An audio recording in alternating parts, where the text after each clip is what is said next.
Hi guys, நம்ம இந்த வீடியோவில் ஸ்னோ ஈகிளாடு அப்படிங்கிற இந்த சீரீஸோட எபிசோட் 39 அப்புறம் 40ல் என்ன நடந்துச்சு அப்படிங்கிறத பற்றி தான் பார்க்க போகிறோம். வீடியோக்குள்ளே போகிறதுக்கு முன்னாடி நம்ம சேனலை சப்ஸ்கிரைப் பண்ணாதவங்க சப்ஸ்கிரைப் பண்ணிக்கோங்க. அப்படியே மறக்காமல் பக்கத்தில் உள்ள பெல் ஐக்கானையும் கிளிக் பண்ணிக்கோங்க. நம்ம ஹீரோயின் ஒரு வழியாக இறந்து போனால் அவங்க அப்பா அம்மாவோட உடம்ப கண்டுபிடிச்சிடுறாங்க. அவங்கள நான் உடனே என் இடத்துக்கு கூட்டிகிட்டு போய் ஆகணும். ஆனால் நம்ம ஹீரோ தடுத்துடுறாரு. அவங்க இவ்வளோ காலமாக இங்கே இருந்திருக்காங்கன்னா கண்டிப்பாக ஏதாவது விஷயம் இருக்கும். நம்ம நமக்கு தேவையான மேனுவலை கண்டுபிடிக்கலாம், அதுக்கப்புறமா அவங்களை கூட்டிட்டு போலான்னு சொல்ல ரெட் ஸ்டோன் மவுண்டனோட மாஸ்டர் காட்டுறாங்க. நம்ம ஸ்பீடோ யூசியோ நம்ம ஹீரோயினை காப்பாத்தி கொடுக்க சொல்லி கெஞ்சிட்டு இருக்கு. நான் ஏற்கனவே சொல்லிட்டேன், டெஸ்ட்டை பாஸ் பண்றதும் பாஸ் பண்ணாம போறதும் அவங்களோட வில் பவரை பொறுத்தது. அவங்களே இப்ப இருந்து வெளியே வந்துடுறாங்க. அங்கிருந்து ரெட் ஸ்டோன் மாஸ்டருக்கும் நம்ம ஹீரோயினை நல்லாவே தெரிஞ்சிருக்கு. உன் அப்பா அம்மா மோட்டல் வேர்ல்ட காப்பாத்த உயிரையே கொடுத்துருக்காங்க, உன்னை பாதுகாக்க வேண்டியது எங்களோட பொறுப்பு. அவங்களுக்கான மேனுவல்ஸையும் அவரு கொடுக்கு. ஆளாளுக்கு ஒன்னு எடுத்துக்கிறாங்க. அது எல்லாத்துலயுமே ரொம்பவே பவர்ஃபுல்லான டெக்னிக்ஸை பத்திலாம் போட்டிருக்கு. நம்ம ஹீரோயினோட டேமேஜ் ஆன டிவைன் வைன்ஸை கூட அதில் ஹீல் பண்ண முடியும் அவரு சொல்றாரு.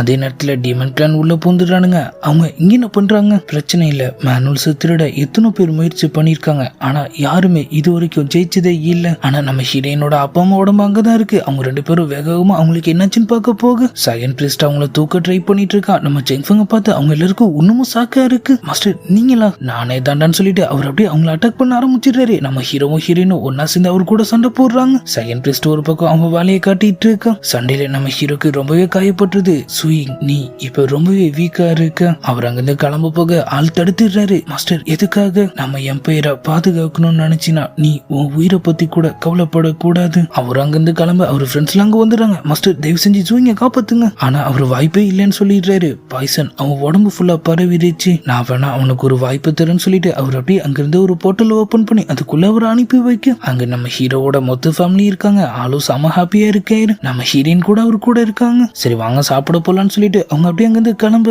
இந்த லைஃப் நிஜமா இருக்கணும் தான் நானும் ஆசைப்படுறேன், ஆனா இது வெறும் இலிசன் தான் சொல்லிட்டு அவர் அதுல இருந்து வெளியே வர ட்ரை பண்றாரு. ஆனா எதுவுமே வேலைக்கு ஆகல. அப்ப இது இலிசன் இல்லையா? வெளியே இருந்த அந்த மாஸ்டர் பேரலல் வேர்ல்ட் இலிசன் கிடையாது. அங்க போறதுக்கான வாய்ப்பு நிறைய பேருக்கு கிடைக்காது. கிடைச்சவங்களும் கண்டிப்பா அங்கிருந்து திரும்ப வர மாட்டாங்க. ஏன்னா அவங்க ஆசைப்பட்ட மாதிரி அங்க அவங்களோட லைஃப் இருக்குன்னு அவங்க சொல்ல நம்ம ஹீரோயின் அதை ஒத்துக்க மாட்டாங்க. ஸ்விங் கண்டிப்பா எனக்காக திரும்ப வருவான். மாஸ்டர் நமக்கு துரோகம் போட்டாருன்னு சொல்லி அவங்க அதை நினைச்சு ஒரு பக்கம் ஃபீல் பண்ணிட்டு இருக்கு. நம்ம ஹீரோவும் அவரோட அம்மா போய் பாக்குறாரு. அவங்களும் எந்த கவலையுமே இல்லாம அங்கிருந்த செடியெல்லாம் கவனிச்சிட்டு இருக்காங்க. அவரும் அவர் மனசுல இருக்கிறதெல்லாம் சொல்ல ஆரம்பிக்கிறாரு. என்ன எல்லாருமே நம்புறாங்க, ஆனா என்னால அவங்க நினைக்கிற மாதிரி நடந்துக்க முடியுமான்னு தெரியல. அவங்களும் கூப்பிட்டு வச்சு அட்வைஸ் எல்லாம் பண்றாங்க. இந்த உலகத்துல நிறைய பேர் நம்ம இப்படி இருக்கணும் அப்படி இருக்கணும்னு ஆசைப்படுவாங்க. ஆனா உண்மை என்னன்னா ஒரு அமைதியான நிம்மதியான வாழ்க்கையை வாழ்றது ரொம்ப கஷ்டம். இதுல தேவையில்லாத பொறுப்பு வேற நீ சுமந்துட்டு இருக்க, அதை தூக்கி ஓரமா போடுன்னு அவங்க சொல்ல அவரும் லைட்டா ஸ்மைல் பண்றாரு. இந்த மாதிரி எதை பத்தி கவலைப்படாத ஒரு அம்மா இருந்தாலும் நல்லதா இருக்கும் போல. நம்ம சீட்டு ஒரு பக்கம் யாருக்கும் தெரியாம போயிட்டு இருக்க. நம்ம சீனியர் வந்து அவங்க கொண்டு வந்து ஹெர்பல்ஸ் எல்லாம் அவங்க கிட்ட தராங்க. நீ ஒன்னும் முழுசா சரியாகல, கவுன்சில் ஆளுங்க கிட்ட மாட்டினா அவங்க கதை முடிஞ்சிடும், ஜாக்கிரதையா இரு. ஆனா அவன் அது எதுவும் வேணான்னு சொல்லிடுறான். அப்ப நடந்த பேச்சுவார்த்தையில தான் அவங்க பழசெல்லாம் சொல்ல ஆரம்பிக்கிறாங்க. நீ யாருன்னே தெரியாத ஒரு பையனா இருந்தப்ப நம்ம ஒரு வாட்டி மீட் பண்ணிருக்கோம். அவன் கோச்சிட்டு கிளான விட்டு வெளியே வந்துடுறான். நம்ம சீபா வந்து அவனை சமாதானப்படுத்த என்னை எல்லாருமே அவமானப்படுத்திக்கிட்டே இருக்காங்க. என் மதிப்பு என்னங்குது அவங்க யாருக்குமே தெரியல. அவன் தம்பி ரொம்ப சொன்னதுக்கு அப்புறம் அவனோட ட்ரெஸ் லைட்டா கிழிச்சு அவன் ரத்தத்தையும் அதுல கலந்து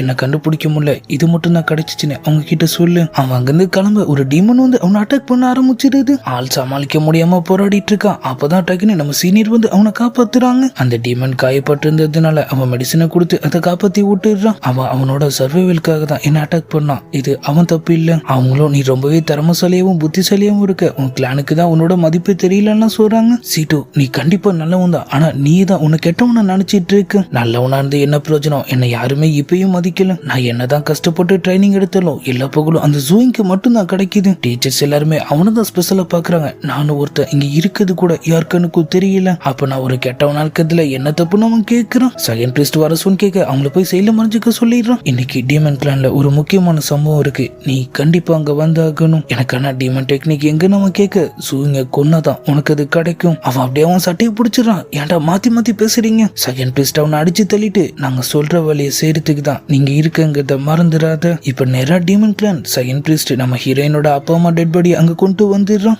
டீமன் கார்டும் அப்படியே அவங்க முன்னாடி வந்துட்டு அந்த ரெண்டுத்தையும் அப்படியே அவனுக்குள்ள அப்சர்வ் பண்ணிக்க. டிவைன் பாடிஸ் உண்மையிலேயே இது ரொம்ப நல்லா இருக்கு. நம்ம செங்ஃபெங்கையும் கட்டி தொங்க விட்டு வச்சிருக்கானுங்க. அவரோட பவர்ஃபுல்லான பாடிக்குள்ள போடுறது அவனோட பிளான். செகண்ட் பிரிஸ்ட் அதுக்கான வேலையை ஆரம்பிச்சிடறான். ஆள் அப்படியே வழியில துடிக்க ஆரம்பிக்கும். கொஞ்ச நேரத்திலே டீமன் கார்டு அவர் உடம்ப ஆக்கிரமிச்சிட்ட மாதிரி தெரியுது. ஆனா அவனால அவரை முழுசா கண்ட்ரோல் பண்ண முடியல. அவனும் ரொம்பவே போராடுறான். கணக்கு தப்பாயிடுச்சு, எனக்கு இன்னமும் அதிகமான பவர்ஸ் தேவை. C2 எஸ்கேப் ஆக ட்ரை பண்ண செகண்ட் பெஸ்ட் அவரை பிடிச்சி லாக் பண்ணிட்டு விசுவாசத்தை காட்ட வேண்டிய நேரம் வந்துருச்சு. அவன் அப்படியே அவனோட பவர்ஸையும் அப்சர்வ் பண்ணிக்க ஆரம்பிச்சிடறான். டக்குன்னு நம்ம சீனியர் குறுக்க வந்துடுறாங்க. அங்க ஒரு பெரிய ஃபைட்டே நடக்குது. ஆனா கடைசியில செகண்ட் பெஸ்ட் அவங்க 2 பேருமே சேர்த்து வச்சு அட்டாக் பண்ணி பறக்க விட்டுடுறான். நீங்க பெரிய தப்பு பண்ணிட்டோம், நம்ம இங்கிருந்து பெயிலானவங்க சொல்றாங்க. அவங்க இந்த அளவுக்கு போராடுறத பார்த்து அவரும் லைட்டா ஃபீல் ஆயிடுறாரு. நம்ம கண்டிப்பா போலாம், அதுக்கு முன்னாடி முடிக்க வேண்டிய வேலை ஒண்ணு பாக்கி இருக்கு. அவர் ஸ்வாட் எடுத்துட்டு நேரா செங்ஃபங் கூட சண்டைக்கு போயிடுறாரு. ஆனா அவருக்குள்ள இருந்த டிமன் கார்டு அவரை ஒரே செகண்ட்ல பிடிச்சி அவனோட பவர்ஸ் மொத்தத்தையும் உறிஞ்சிட்டு ஆளை பறக்க விட்டுடுறான். 2 பேரும் ஒன்னு சேர்றதுக்கு முன்னாடியே இறந்துடுறாங்க. செங்ஃபங் உடம்பையாவ ஆக்கிரமிச்சிடறான். அவன் மட்டும் குறுக்க வராம இருந்திருந்தா அவனோட முழு கான்சியஸையும் என் கண்ட்ரோலுக்கு கொண்டு வந்திருப்பான். இப்பயும் பிரச்சனை இல்ல, அவனை உள்ள வச்சு சீல் பண்ணிட்டேன்னு சொல்லிட்டு நீ உடனே நம்ம ஜெனரல்ல போய் பாருன்னு சொல்ல அவனும் டக்குன்னு அங்கிருந்து காணாம போயிடுறான். இதுதான் அவனுங்களோட டிமன் ஜெனரல் போல. ஆள் பார்க்கவே ரொம்ப பயங்கரமா இருக்காங்க. டிமன் கார்டு உன்னை உடனே வர சொன்னாரு. அவங்கள அப்படியே அவர்கிட்ட போயிட்டு நம்ம டிமன் கார்டு கேப்ப இவ்வளவு ஹேண்ட்ஸமான உடம்பு கிடைச்சிச்சு. அவன் டெரிஃபிக்க ஒரு லுக் கூட ஆள் அப்படியே கதறிடுறாங்க. மாஸ்டர் என்ன மன்னிச்சிடுங்க, நான் சொன்ன வேலையை முடிச்சிட்டியா? அவங்களும் கிட்டத்தட்ட முடிச்சிட்டேன்னு சொல்லிட்டு அவங்க கிட்ட இருந்த ஒரு கிறிஸ்டலை காட்டுறாங்க. இதுக்குள்ள ஏகப்பட்ட டோக்கு எனர்ஜியை நான் கலெக்ட் பண்ணிட்டு இருக்கேன். 7 ஸ்டார்ஸ் ஃபார்மேஷன் இதுக்குள்ள இருக்கு. இது மட்டும் முழுசா ரெடி ஆயிடுச்சுன்னா ஒட்டுமொத்த எம்பீரியை கவர் பண்ணி நம்ம எல்லா பைஸையும் ஓபன் பண்ணிடலான்னு அவங்க சொல்றாங்க. செகண்ட் பிரிஸ்டும் அப்பனா டிராகன் எம்பீர் ஃபுல்லா நம்ம ஆளுங்க தான் இருப்பாங்க. தப்பிக்க இடம் இல்லாம அவங்க எல்லாரையும் போட்டு சாத்துன்னு சாத்தலாம். டிமன் கார்டு இந்த வேலை முடியிற வரைக்கும் விஷயம் வெளியே தெரியாம பாத்துக்கன்னு சொல்லு. இந்த பக்கம் நம்ம ஹீரோவோட ஃப்ரெண்ட்ஸ் எல்லாம் கிடைச்ச மேனுவல் வச்சு பயங்கரமா கல்டிவேட் பண்ணி செம பவர்ஃபுல்லா மாறிடுறாங்க. எல்லாருக்குமே தனியான யூனிக் ஸ்கில்ஸ் இருக்கு. நம்ம ஸ்பீடு டைகர் சிட்டில ஏதோ பிரச்சனையா நம்மள உடனே வர சொல்லிருக்காங்க. ஆனா நம்ம யூஜிங் நீங்க போங்க, சூயிங்காக நான் வெயிட் பண்ண போறேன்னு சொல்லிடுறாங்க. நம்ம ஹீரோவும் கிட்டத்தட்ட பேரலல் யூனிவர்ஸ்ல இருந்து கிளம்ப முடிவு பண்ணிடுறாரு. ஆனா அங்கிருந்து நம்ம ஹீரோயின் அவரை தடுக்கிறாங்க.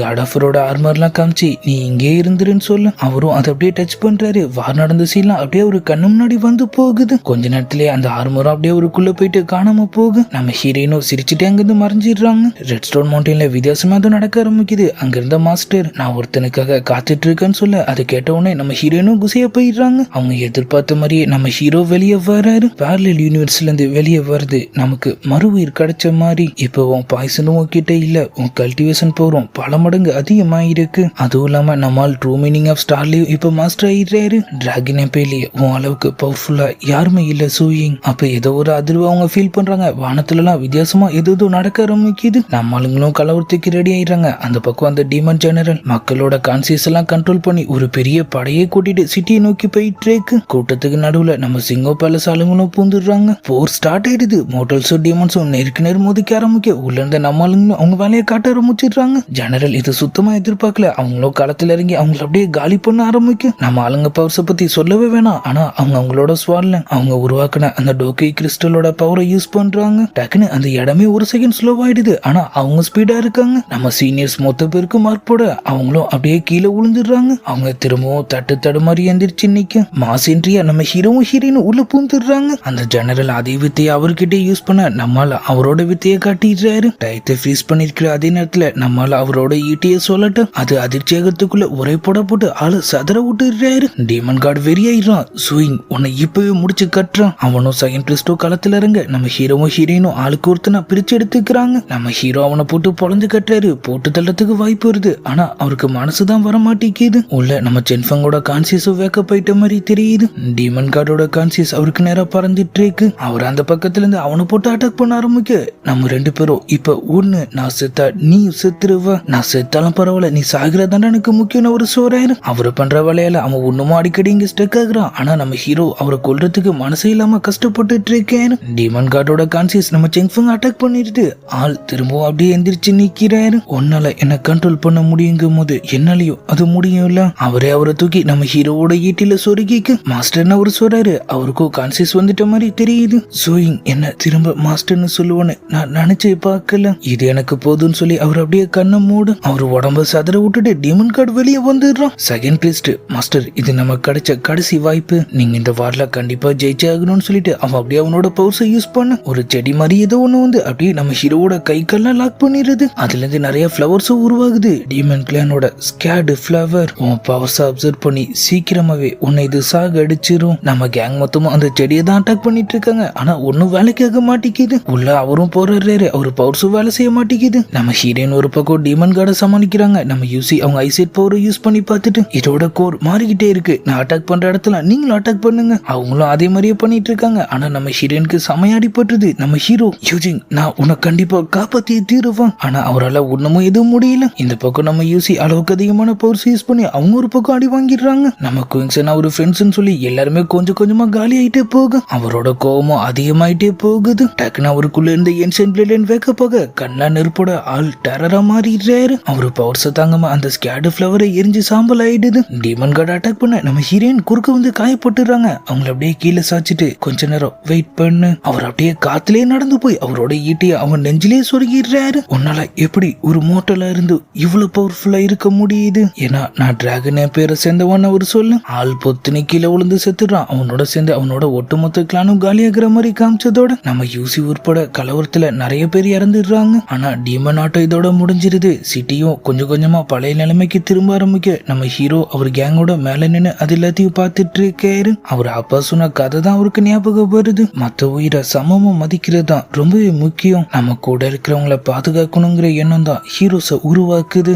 அப்படிதான் நம்ம கிளானை பாதுகாக்கிற நூத்துக்கணக்கான ஹீரோஸ் உருவானாங்கன்னா அவரு சொல்ல. இப்ப அப்படியே 10 வருஷம் ஓடி போயிடுது. ஒரு குட்டி பையன் மான துரத்திட்டு அதுக்கு சமமா ஓடிட்டு இருக்கும். ஆனா நம்ம ஹீரோவும் ஹீரோயினும் வந்து அது தப்பிக்க விட்டுடுறாங்க. இந்த பையன் யாருன்னு தெரிஞ்சிருக்கும்னு நினைக்கிறேன். அப்பா அம்மான்னு சொல்லிட்டு அவன் அப்படியே அவங்க கிட்ட ஓடி போறான். நான் அவங்க கிட்ட எத்தனை வாட்டி சொல்லியிருக்கேன், நம்ம கூட இருக்கிற உயிரை பாதுகாக்கணுங்கிற எண்ணம் தான் நம்மள ஒரு ஹீரோவா மாத்தும். சரி வா போலான்னு சொல்லிட்டு அவர் அப்படியே அங்கிருந்து கிளம்பு. இதுதான் என் அப்பா அம்மாவோட கதை. ஜூயிங் யூஜிங் நாட்டை காப்பாத்துற பேர் தெரியாத நூத்துக்கணக்கான ஹீரோஸ் அவங்க கதையில இருக்காங்க. நானும் கண்டிப்பா அவங்கள மாதிரியே எங்க என் பேரை பாதுகாப்பேன், ஒரு சூப்பர் ஹீரோ மாதிரி அப்படின்னு அவன் சொன்னதோட அப்படியே எபிசோட் 40 முடியுது. உண்மையிலேயே ஒரு சூப்பரான பினிஷிங் தான். ஆனா என்ன நிறைய பேரை கொண்டுட்டாங்க. ஸ்னோ ஈகிளாட நீங்க என்ஜாய் பண்ணீங்களா இல்லையா? உங்களோட ஃபேவரட் கேரக்டர் யாருங்கிறதுலாம் மறக்காம கமெண்ட்ல சொல்லுங்க. நம்ம இதே மாதிரி இன்னொரு ஒரு சூப்பரான சீரீஸ்ல திரும்பவும் சந்திக்கலாம். அது வரைக்கும் குட் பை.